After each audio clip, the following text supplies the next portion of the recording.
котлау һүҙҙәрен Хозур табиғатлы Ғафури районы Үзбәк ауылында тыуып үҫкән, хәҙерге ваҡытта Стәрлетамаҡ ҡалаһында ғүмер итеүсе Рәйфә Тимерйән ҡыҙы Ғимрановаға юллайбыҙ.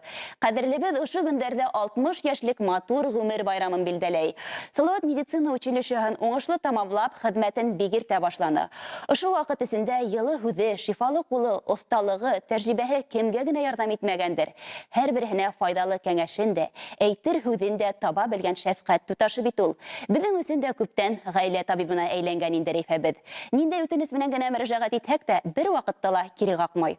Ҡасан ғына барып кермә, туҡмаслап бешергән итле ашы, төрлө бәлештәре һәр саҡ өҫтәлдә. Ғүмер байрамы менән ҡотлап, киләсәктә лә ҡәҙерле туғаныбыҙға эшендә уңыштар, ныҡлы һаулыҡ, яҡты көндәр, яҡшы кәйеф теләйбеҙ.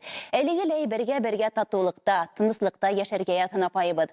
Юбилейың менән ҡотлап, теләйбеҙ һиңә теләк. Бул һин шулай шат, бәхетле, туғандарыңа терәк. Барлык туғандары исеменән изге теләктәр менән һине яратып, Ғафури районы Табын ауылынан һеңлең Рәйсә. Хөрмәтле Рәйфә Тимерйән ҡыҙы, һеңлегеҙ һайлаған йыр бүләк һеҙҙең өсөн. Тыуған көн менән теләйем теләк.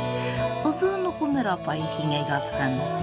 Изгелектәрең бәхет булып һиңә кире ҡайтһын. Апай, һине ғүмер байрамың менән ихлас күңелдән ҡайнар ҡотлай. Йөрәк түрендә һаҡланған рәхмәт һүҙҙәре, изге теләктәрҙе Резида Әминева башҡарған